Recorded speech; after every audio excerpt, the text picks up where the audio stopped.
Hello and welcome back to Sweden Innovation Days.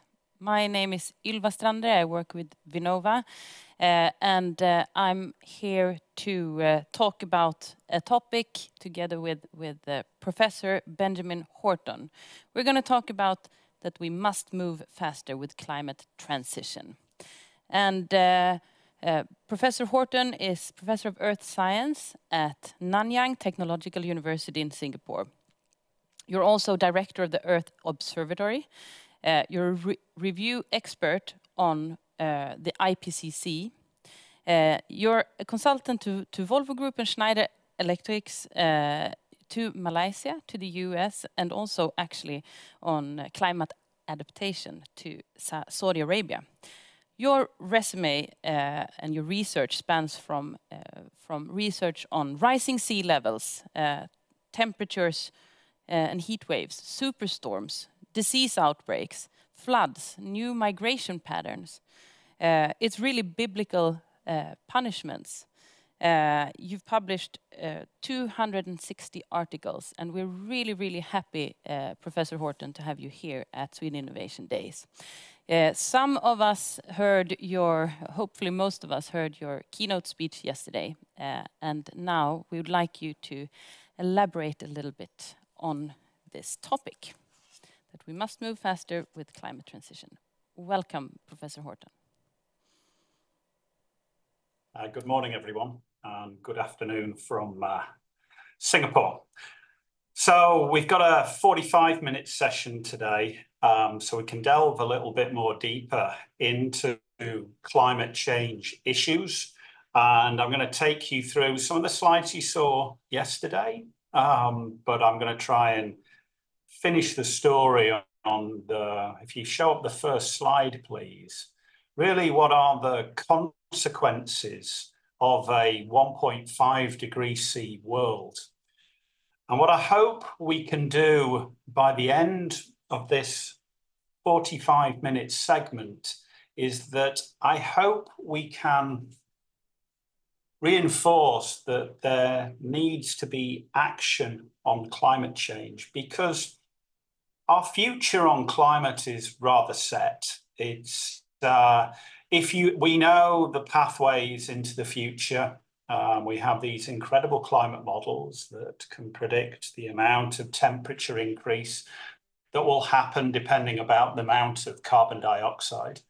We also know the solutions towards getting towards carbon neutral world, but the key is action. That's going to involve a behavioral change. That is going to involve a change in the balance of power.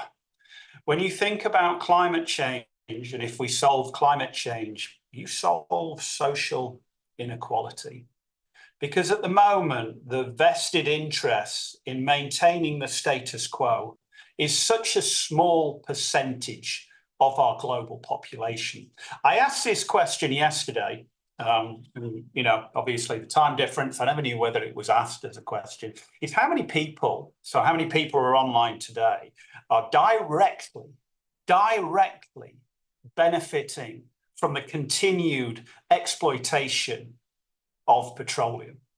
So with 2,000 people in the audience yesterday, I would say maybe 2 or 3, maybe 4 or 5, certainly less than 10.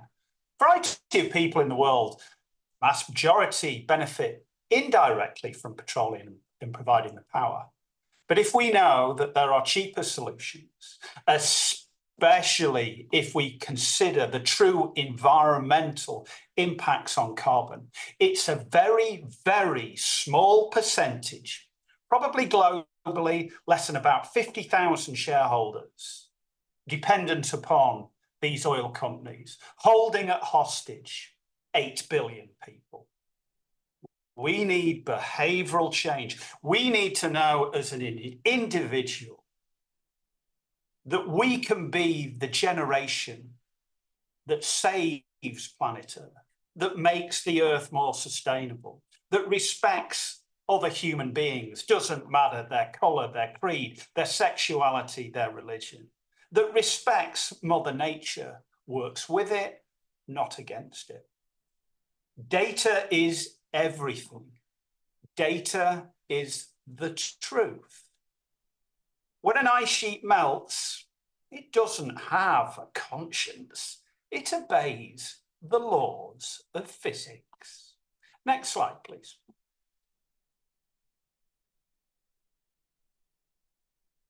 By natural fact, take me to the previous one.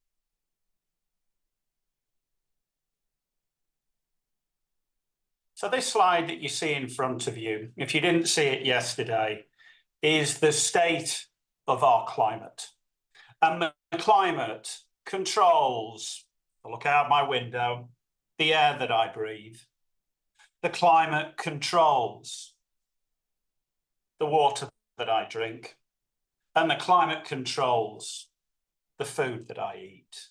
Every single person on planet Earth's existence depends upon a stable climate. Every single person depends upon a stable climate. And right now, it's unstable. Just look at those temperatures. So what we have there are daily temperatures of planet Earth. On the x-axis is the day and the year. On the y-axis is temperature change. In the grey, you can see all the years from 1940 to 2020. The black line's the median, the 50th percentile. And then look what happened in 2023. It's not just at the top of that grey band. It smashed it. And 2024, you know, climate change is very, very complex, incredibly complex to take your climate projection, for example, to tell you what's going to happen in Stockholm or Sweden on a particular decade or year. But it's very, very easy to know that we were going to smash records. So it doesn't surprise me. And what worries the hell out of me right now is where we're going to be in a few months' time. We're going to look back if we don't do anything about climate change, we're going to look back as 2023 being a world where the climate was fantastic and stable. Oh, we only had forest fires covering the western half of Canada. Oh, we only had forest fires covering the whole of Greece. Oh, we only had temperatures in Rio, which it is right now, at a heat index of 64 degrees C. Oh, in the Sudan, oh, it was only 46 degrees C. Because in the future, it will get a lot worse. And 2023 will be thought of as, why can't we return to a climate like that? That's our future that holds you. Why? Next slide. So one of the things that frustrates me highly is that we do so much work as climate scientists to try and help policymakers, governments, industries. And we don't do it to line our pockets. I mean, I don't know. Maybe you can get an indication. Yes, that this is, in my flat, a really small, but it's all I can afford. You know, I was tasked in 2013 about a consortium to look at the tipping points of the Earth's climate system. Okay, so we were a consortium that was looking at the tipping points of the Greenland ice sheet and West Antarctica. Okay, so we stopped all we were doing. I didn't get paid a single cent for this. I took hours away from being a parent to my children, to being a husband to my wife, to spending social time with my friends to answer that problem. That's what a climate scientist does. He spends every living, waking moment to provide this information. So we came together with the tipping point being 1.5 degrees C.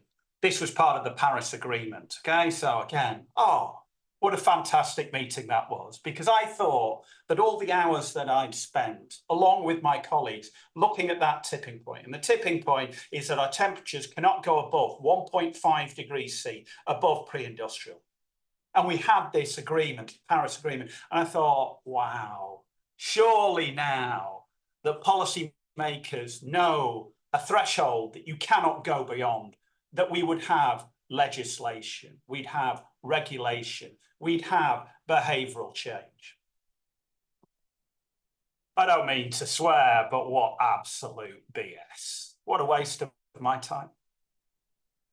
I should have stayed at home and said, no, I don't believe in the general public. I don't believe in the population. I don't believe in businesses. Because this slide looks at annual temperatures. We can see that we've crossed that threshold. even just when looking from 1940 to 2023, you've got a switch of over 1.5 degrees C. Next slide, please. So this has a lot of consequences. One of the problems of the climate system is the climate system has a series of feedback mechanisms. That means a relatively small, in terms of total gas volume of the atmosphere of carbon dioxide, can have significant changes on how the Earth works. So this is a classic positive feedback mechanism. Ice on our planet reflects about 90% of incoming solar radiation. So incoming solar radiation will hit sea ice in the Arctic and reflect back out into space, having no warming on the Earth as a whole. But if you melt that sea ice by warming temperatures from an increase in carbon dioxide, instead of the incoming solar radiation reflecting back out into space, it hits an ocean surface. An ocean surface, instead of reflecting 90%, absorbs 70%. So the oceans get even warmer. Then you lose more ice. Then the oceans get even warmer and you lose more ice. And the Earth starts to boil. So that slide is looking at the albedo, the amount of incoming solar radiation that's reflected back out into space. And it's on a downward trend with an acceleration in the last few decades. Next slide, please. So we're a blue planet. So you can say, oh, okay, your atmospheric air temperatures, that's what's happening on the land. Is the ocean coming to our rescue?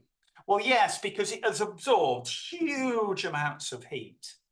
But our oceans themselves record this heat and are warming up incredibly. They sort of smooth out some of the decadal variations that you see in the atmosphere.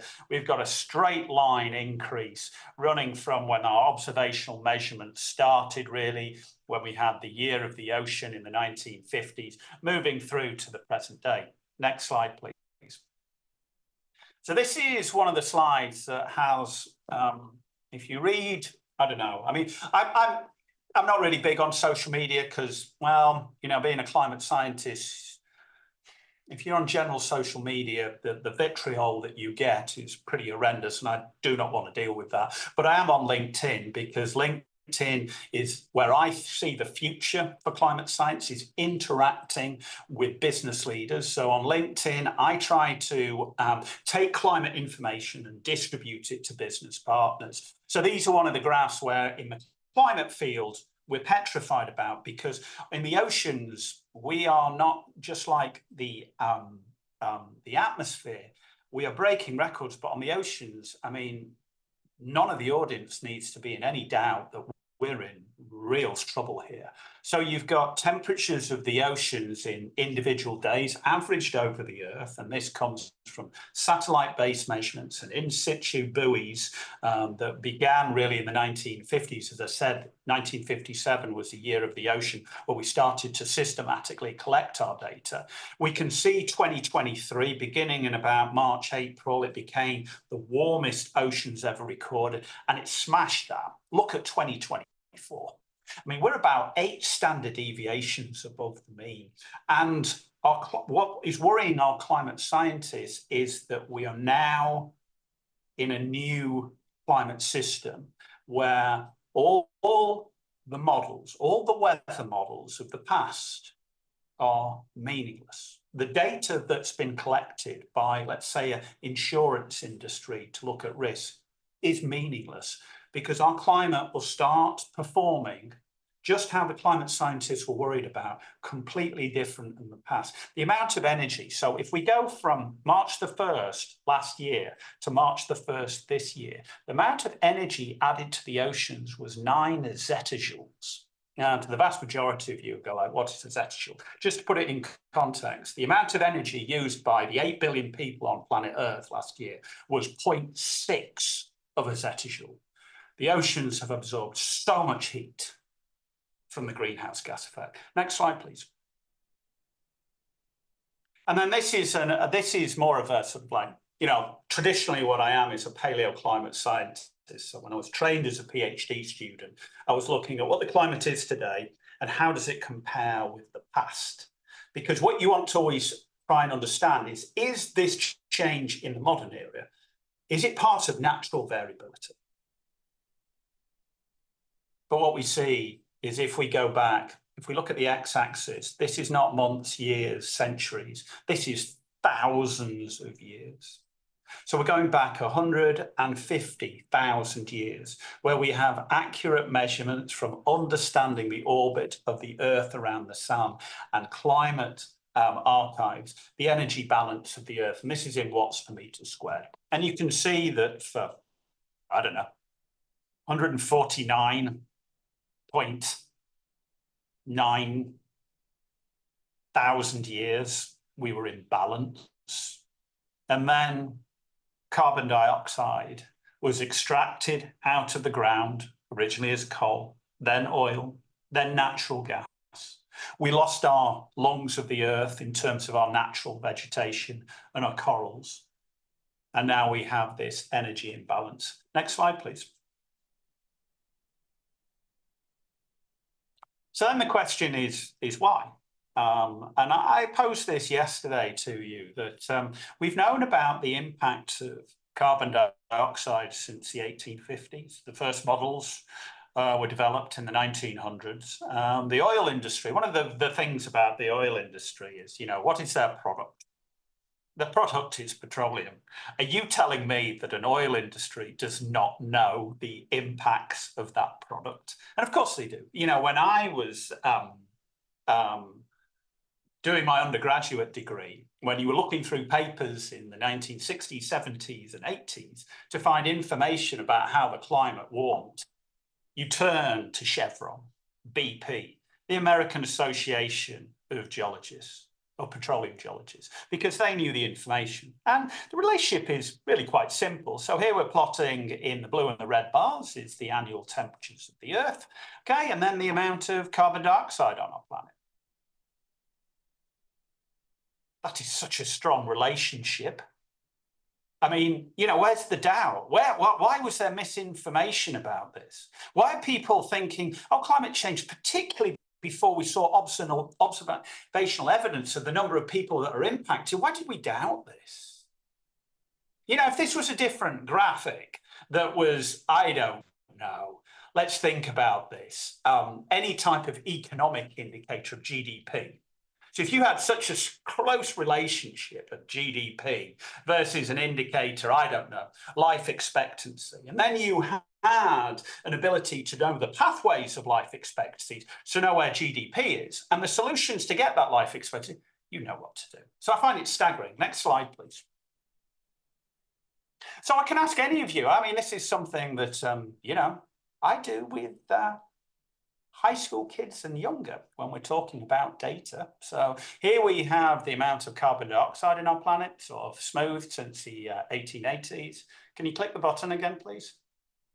Then we have the Intergovernmental Panel on Climate Change, the experts on climate change. I was a review editor. These are our pathways. We have what COP28 has agreed upon is the SSP2 4.5.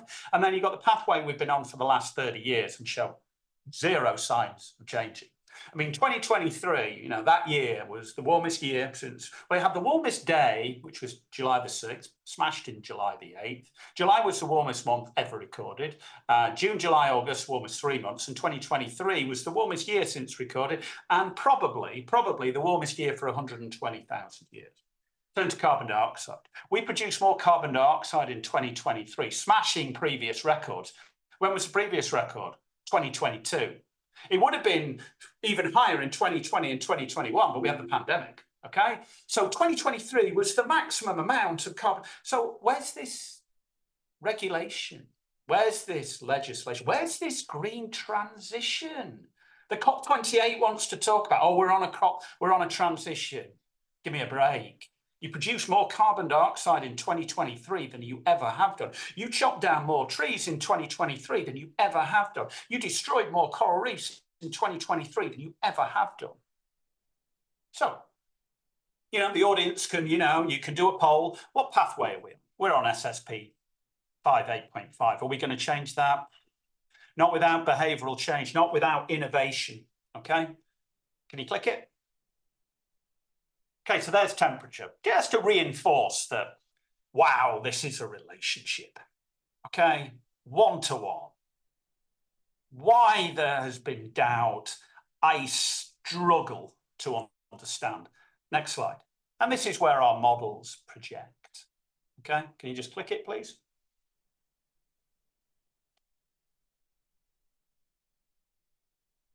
So there is 2.8 degrees of warming or over 5 degrees of warming. I mean, quite shocking for planet Earth. And that's set. You know, we have a choice. What future do you want? What I've not put on there is what the Paris Agreement is, because it's laughable to put that on there. We're nowhere near it. But the Paris Agreement does mean the Earth survives. Next slide, please. Then if you come down to Singapore, and urban areas, Stockholm will be the same, London will be the same. You've got an additional problem. So you've got the heating of the atmosphere, but then you've got what's called an urban heat island effect. And this is what I did my undergraduate thesis on. You replace natural vegetation, which cools a region, and you replace it with urban structures, concrete, asphalt, industry, which emits hot air, and you get this urban heat island effect. So Singapore, next slide, please. So if we look at these graphics, so what you've got there is carbon dioxide in the atmosphere, global mean temperature, and Singapore's temperature. And just look at the axes, the magnitude of change. So globally, our temperatures have gone up about 1 degree C, but in Singapore, they've gone up about 3 degrees C. Next slide, please. But there's also incredible, so you're going to have urban cities are going to warm up more than the rural areas, and we're an increasingly urban Earth. It's estimated today that more people live in cities than lived on planet Earth in 2008. We've got this huge human. That's an amazing opportunity. Climate change poses so many opportunities because it's easy to solve. We know that to solve climate change, we need to look at the developed West.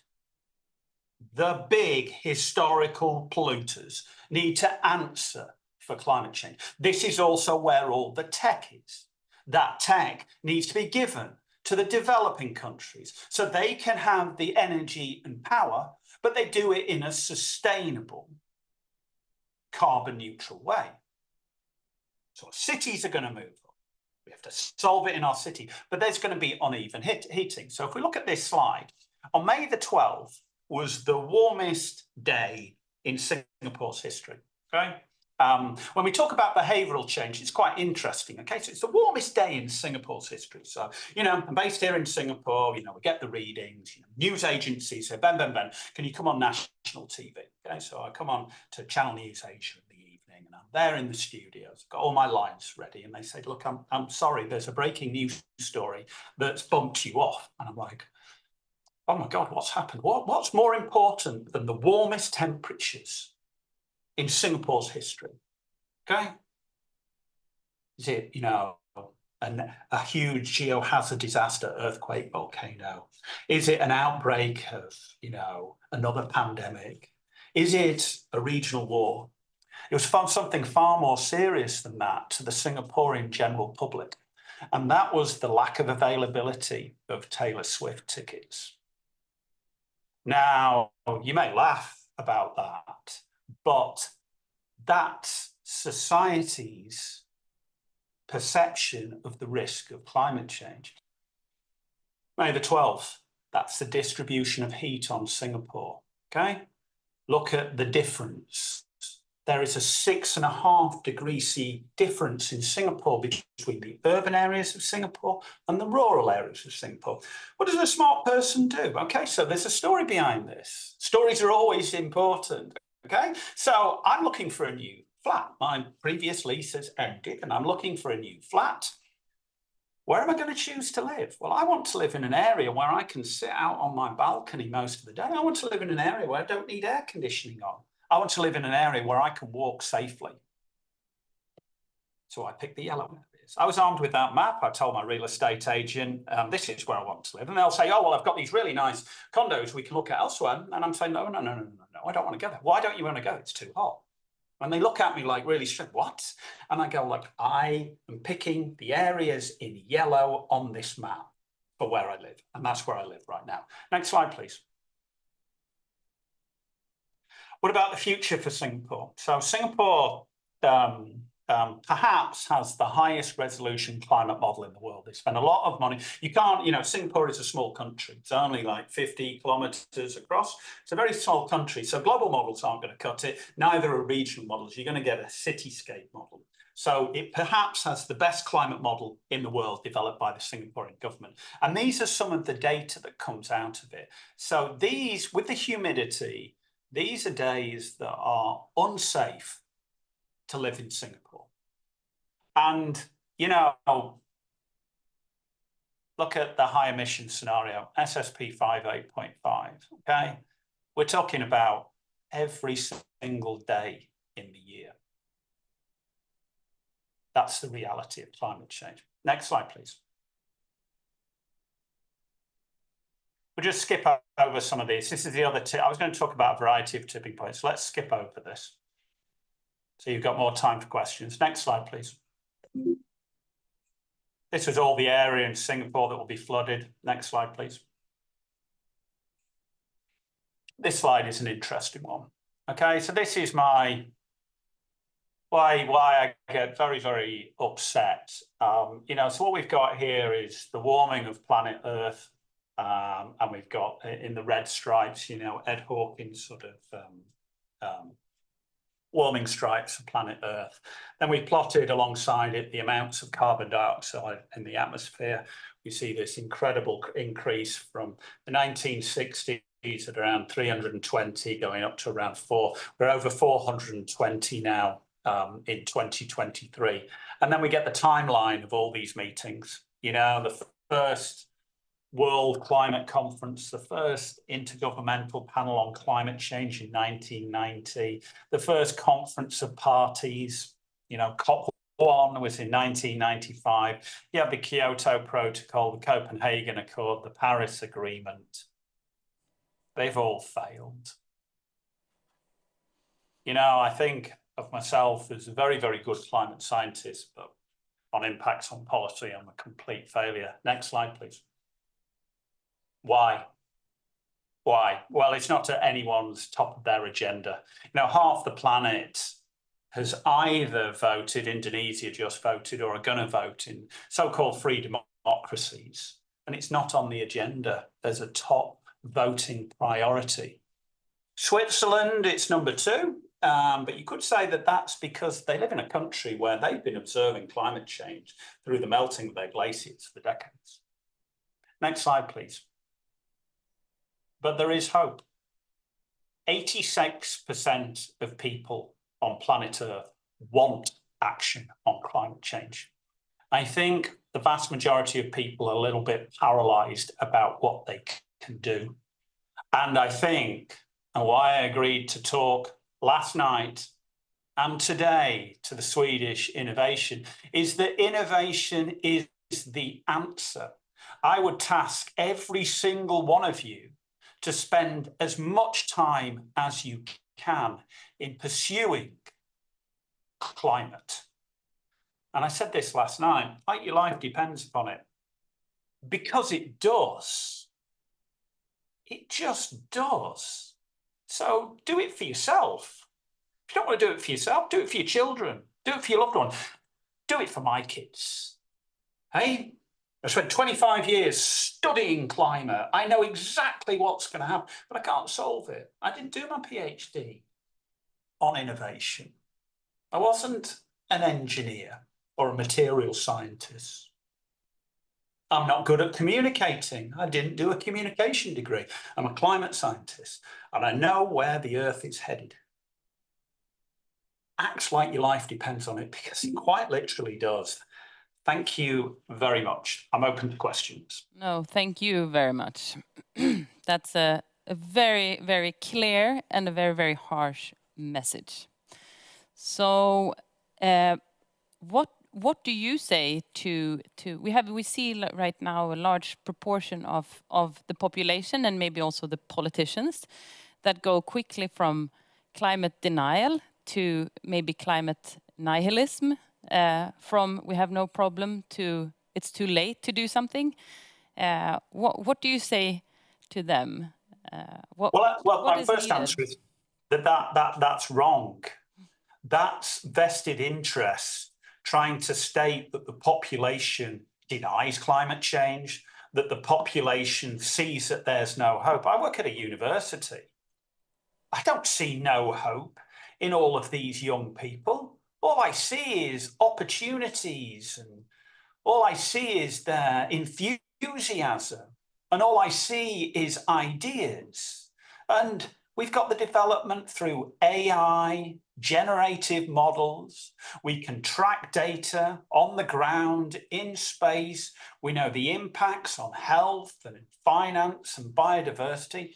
I don't agree with that in the slightest. I, again, think it is messaging from people who have a vested interest. That's why it's up to the individual to hold people accountable for this. So if someone says to you, oh, so-and-so is a climate denial, I don't believe that, unless they work for the oil company or they've been bought off by the oil company. No, seriously. I mean, why do we have a disagreement on this? And we've seen it again and again and again. Yeah, it's a very good question. Why do we have a disagreement on this? It's the balance of power. Why is climate politicized? Why is it political? Because it's a change in the balance of power. People who are very, very powerful don't want this change. I have benefited from the balance of power all my life. I'm white, I'm a male, and English is my first language. There has been a balance of power to white males who speak English as their... It's colonialism, yeah? It's just the maintaining of the balance of power. Small group of individuals influencing it, and it has to change, yeah? And there's so much that drives change right now. I mean, the big technological shifts, they will also offset the balance of power. So can you say something about how can innovation help? What is the role of innovation? Because that's really why a lot of people here listen. Well, innovation is the catalyst for change, correct? I mean, just by definition of what innovation is, it's developing something we've not had before.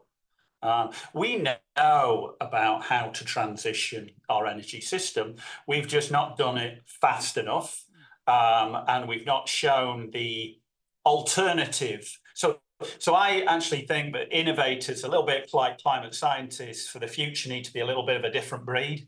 It's fine developing the next unicorn, but it can't be all about economic gain. It's got to be about also thinking about this sustainably. And it's also going to have to be about messaging.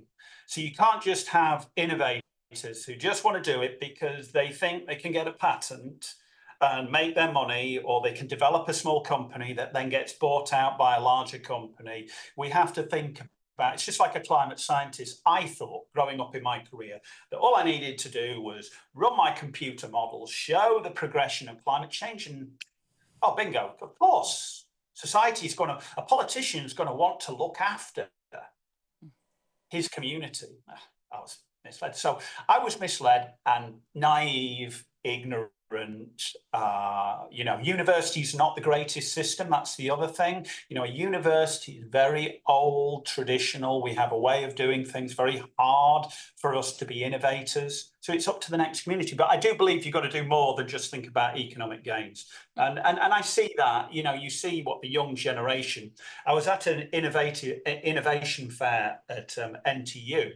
And so the old school people, they brought somebody in who, unicorn or what have you, and said, look, we could be the ones that can make your next million. And this woman put her hands up and says, I don't want to make the next million.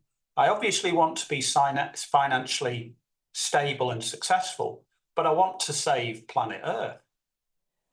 And they couldn't deal with that. So it's like, what? You don't want to make $1 million. You're fine making $500,000, but the rest is about planet Earth. And she went, well, of course. And you know a really positive trend, at least here in Sweden, is that will go hand in hand, right? There's more and more business leaders, more and more innovators that see, this massive change that needs to happen, this biggest transition maybe in the history of humanity. Yeah. That is also a market opportunity, so right?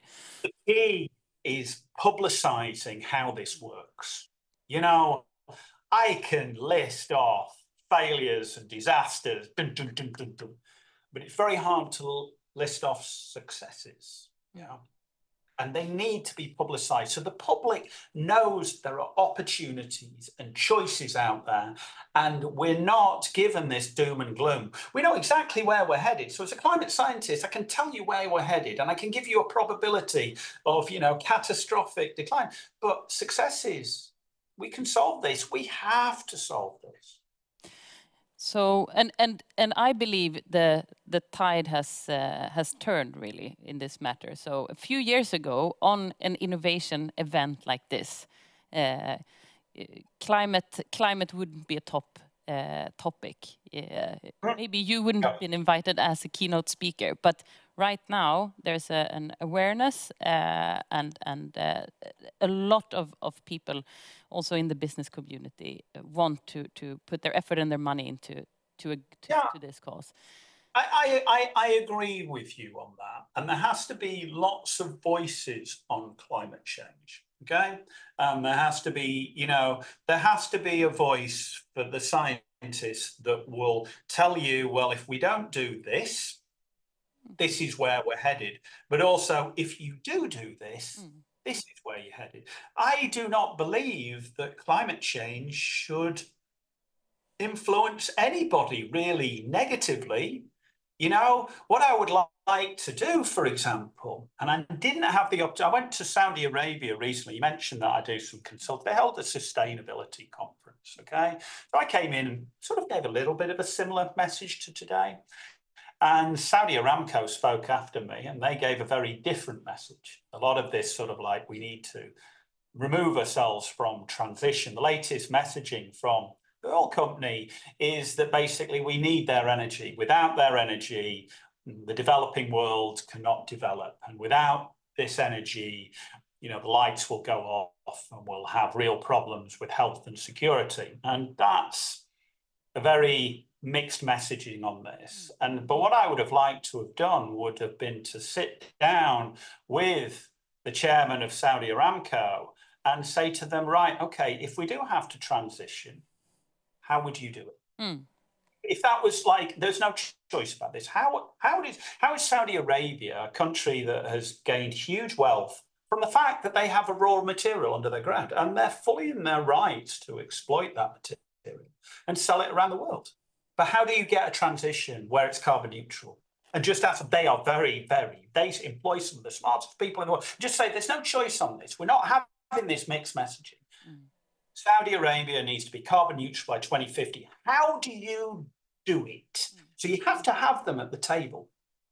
Yeah. But then you have to have me. And then you have to have communication experts, and you have to have engineers, lots of innovators, communicate. And you say, how do you do it? You sit them in the room until there's a pathway for success. And then you say, right, we're doing it. Because what Saudi Arabia wants is they want a pathway which maintains their economic prosperity. Of course they do. What's wrong with that? It's their job.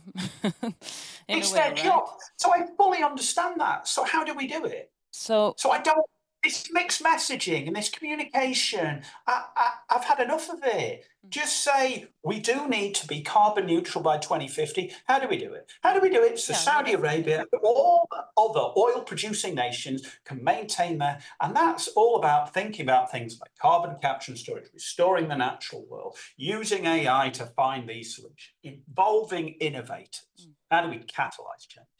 Yeah, because otherwise,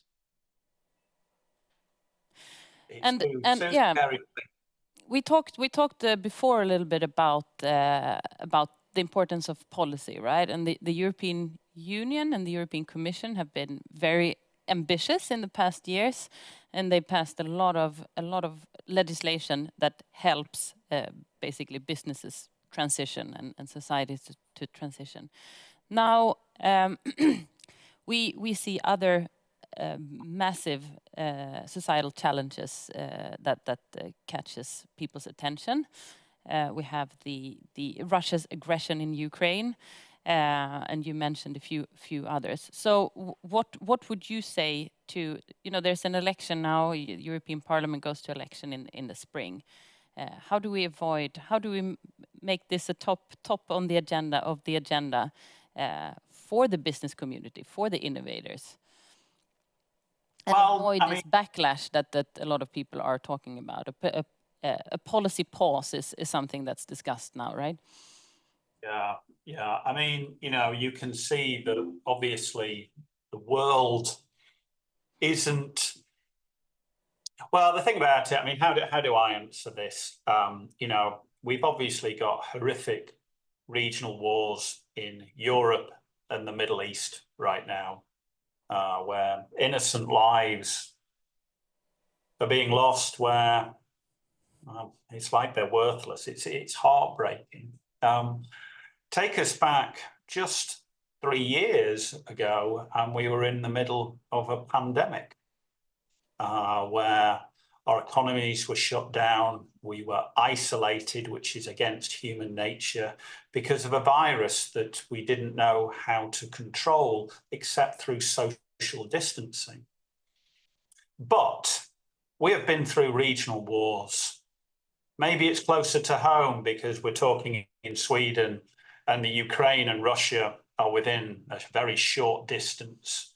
But we've had regional wars throughout the 20th, 19th, and earlier centuries, mainly driven by white men, dictators. But we've had those wars and we've come out of them with economic prosperity.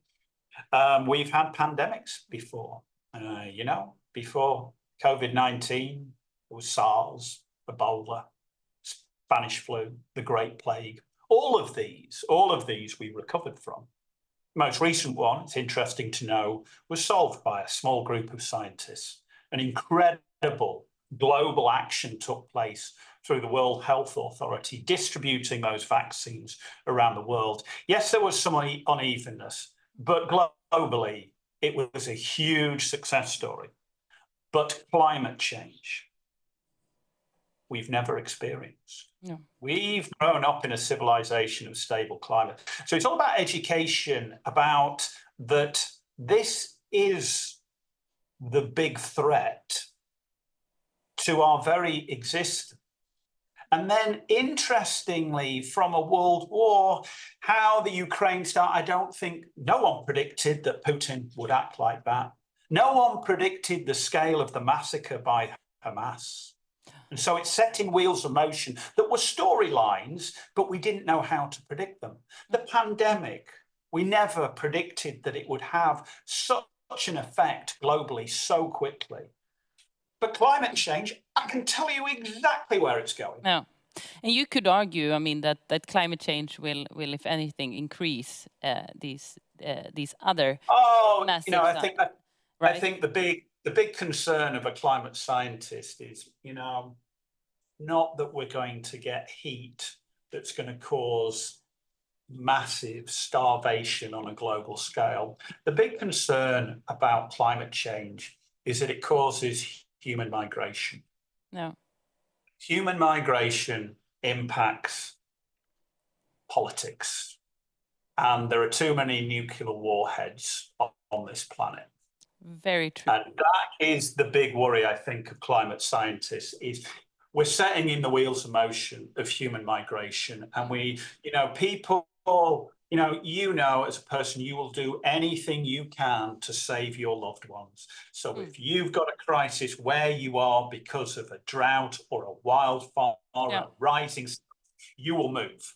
So Singapore's classic example. Singapore's classic. It is incredibly prosperous. Yeah. You've got all these countries in the region.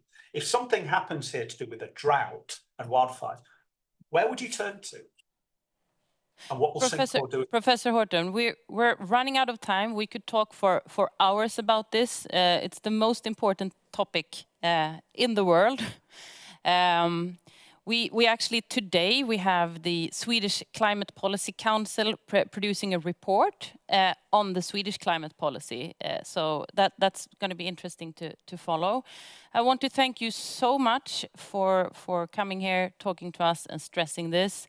And I really hope that all of you out there follow Professor Horton's words and put your effort and your energy into where your heart is. Thank you so much.